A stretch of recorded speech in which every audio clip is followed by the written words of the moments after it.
Hello, kids. Today's story is My Pet Rattlesnake.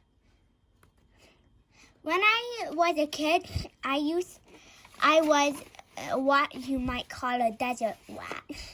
My favorite thing was to head off into the creosote bushes and mesquite trees, just to walk around and see the sights, smell the smells, and hear the sound of the desert.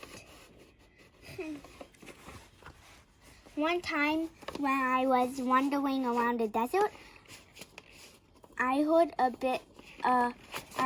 rattlesnake rattling.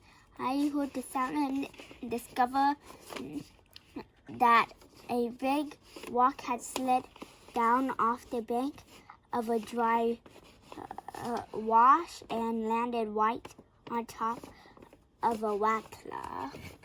The rock had pinned the snake to the ground. Well, I was a kind-hearted kid. I love all animals. I felt sorry for the snake. It's not stuck under a rock like that. I saw a long stick lying there on the sand. So I picked it up and used it to move the rock aside and set the snake free. The rattlesnake looked up at me, and I could tell the look in the rattlesnake, his eyes, that he really appreciated what I had done for him. Oh, that's all right, I told him. I don't mind helping you. You can just go your way, and I'll go mine. I turned and walked away.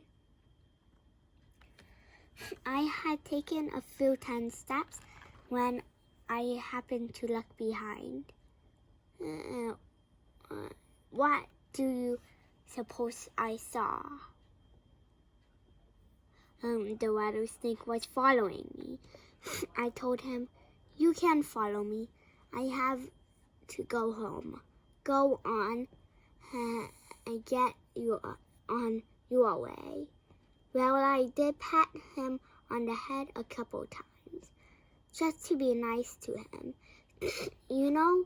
but then I turned and walked away. The snake kept following me. I'd speed up, he'd speed up too. I'd dodge around a bend and a wire and run to get ahead. He'd catch up to me every time. The rattlesnake followed me the whole way home. Look, the rattlesnake is happy that he pet him. When I got home, I said to my dad, "Dad, can I keep this snake for a pet?" My dad couldn't believe what he was hearing. "What?" he said. "A rattlesnake for a pet?" "Dad," I said, "he followed me home. I can't get rid of him." My dad kind of scratched his chin and thought about it. "Well," he said at last, "we've never had a rattlesnake for a pet before. You can keep him for a while. Well, let's see how it works out." Look, the snake was so happy that he got to go home. I kept the snake for a pet, and he turned out to be the nicest little pal you've ever seen. He would tag along and follow me everywhere I went. Every night, he'd sleep right at the foot of my bed. I'd wake in the morning and wiggle my toes under the covers. He'd nip at them playfully. Of course, he didn't use his fangs when he bit my toes. In fact, The only thing he ever used his fangs for was to scratch on the screen door when he wanted to come into the house. But that caused a problem. His fangs had a little bit of poison on them. And the poison would soak into the wood and make it swell up. The screen door was always sticking and hard to get open. My dad would have to take a plane and shave off the edge of the door. But then it would swell up some more and start to stick again. It kind of made my dad mad. Look at the rattlesnake. See the poison dropping out. The other problems was that the neighbors were not very happy about having a rattlesnake living on their street.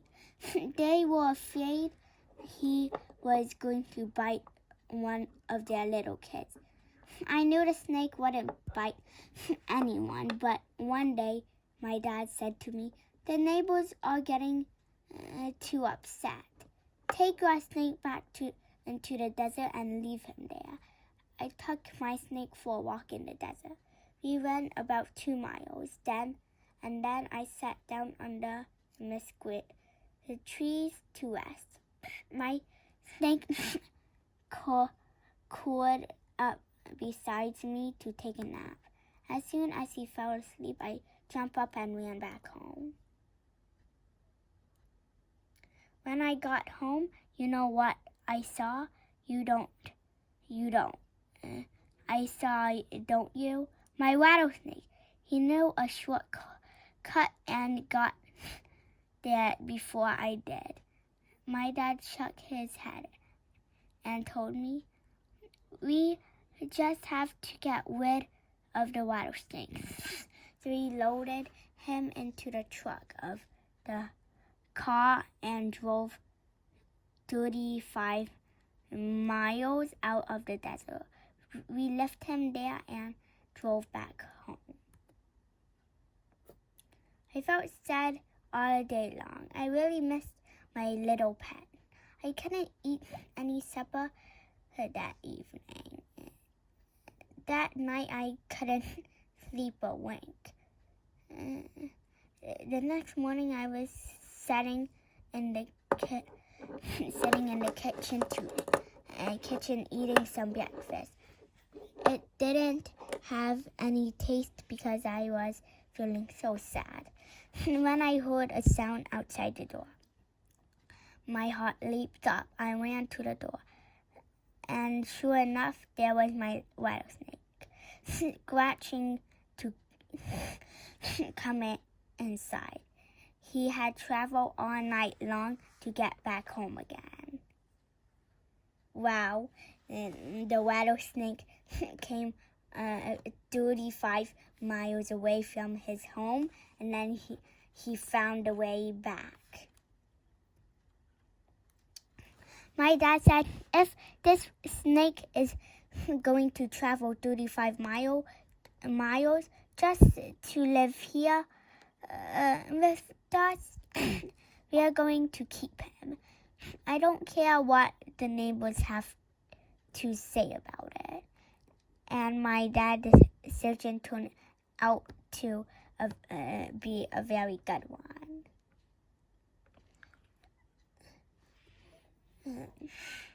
Only about 3 weeks later, I woke up in the middle of the night and heard my snake rattling. I ran and got my dad out of bed. He took a flashlight and ran looking around the house.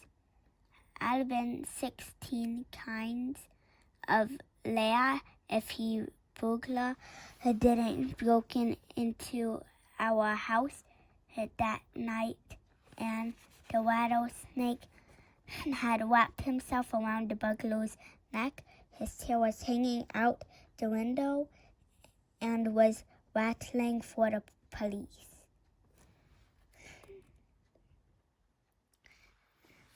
Isn't that the best watch rattlesnake you've ever heard of?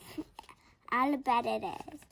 But if this story has got you thinking about adopting a rattlesnake of your own, let me give you some advice. Take plenty of time with your snake and train him well. I didn't do that. Well, I was one of those kids who are always busy with one thing or another, and I didn't spend enough time with my rattlesnake, and he developed a bad habit. He started chasing cars, and I tried to break him of the habit because I knew it would just be a matter of time until he'd get run over. But one day, I was away at school. When I got home, my snake didn't meet me at the gate. He would always greet me at the gate, wagging his tail, and I got home from school. I was worried. I ran all around looking for him. I ran out to the street, and sure enough, my snake had been run over. He was dead. He was just lying there in the middle of the street, just like I have been lying to you the whole time. Look, the snake didn't die.